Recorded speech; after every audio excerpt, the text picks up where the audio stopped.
Ce drame a profondément choqué les Français, et un cinquième homme s'apprête à être entendu ce mercredi 19 juillet par le juge d'instruction.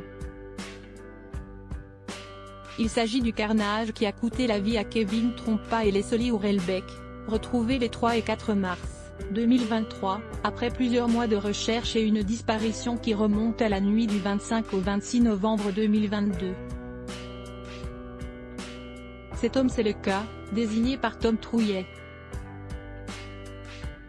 Un proche de Nathan Badji, lui aussi mis en examen pour assassinat aux côtés de Michael Zadi et d'Enzo Chala.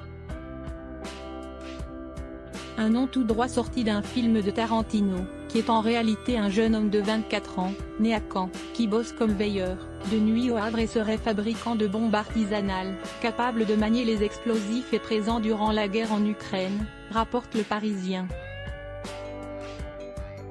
Les forces de l'ordre finissent par mettre la main sur le cas, alias Stéphane Mathieu, évoqué par Tom Trouillet lors de sa garde à vue.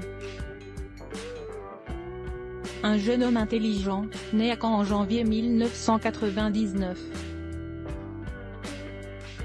Interpellé le 12 avril dans un hôtel du Havre, où il travaille comme veilleur de nuit, il a été entendu pendant 2 jours. Prouvant qu'il s'est slalomé entre les questions, masqué ses émotions et trafiqué son CV. Son séjour en Ukraine, il n'y a été que par sympathie pour le peuple ukrainien, et principalement comme cuisinier. Oui, de son implication dans l'affaire Leslie et Kevin, le cas admet avoir effectué le voyage mais seulement pour soutenir moralement son ami, Nathan Badji, qu'il connaît depuis 3 ans et qui était très marqué par l'accident grave qui venait de rendre son père paraplégique. Le week-end, les 2 amis l'auraient passé à écouter de la musique en voiture, buvant du whisky et de l'absinthe. Ils auraient ensuite rejoint Tom Trouillet à une teuf techno, où le cas décrit ce dernier comme défoncé avec quelque chose qui l'empêche d'articuler mais je ne saurais vous dire quoi. Son récit coordonne avec le bornage de son téléphone, témoignant de son habileté. Les enquêteurs le soupçonnent de ne pas dire toute la vérité, mais de ne pas mentir totalement non plus. Le dimanche en début de matinée, le duo Badji-Le Cas se serait alors selon nos confrères du journal Le Parisien rendu dans un bricomarché situé à mi-chemin entre Niort et La Rochelle pour acheter 2 sacs de chaux vive, une pelle et de la morphora.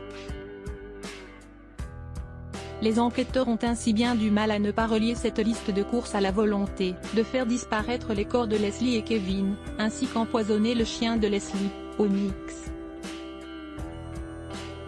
Puis, les allers-retours des hommes impliqués dans ce massacre correspondent au moment d'enterrer les dépouilles.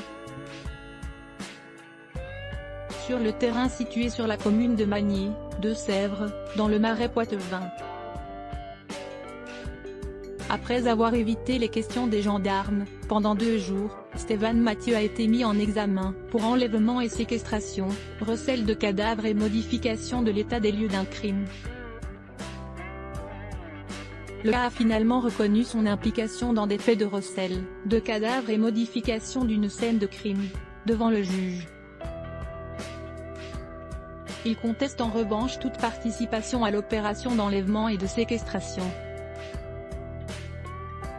Après ce massacre qui a uni les 4 hommes, le cas aurait maintenu le contact notamment avec Michael Zadi, via la messagerie cryptée Telegram, lui proposant même des solutions de repli, comme un départ à l'étranger en dehors de la communauté européenne, dans un pays sans extradition. Si l'enquête reste en cours, les motivations de Stéphane Mathieu seraient purement financières, n'ayant aucun lien avec les victimes. Son ami lui aurait ainsi promis espèces ou cocaïne. Récupéré sur le dos de Kevin Trompa. Plusieurs suspects seront à nouveau interrogés de mois de juillet. Ce mercredi le cas, et jeudi Tom Trouillet.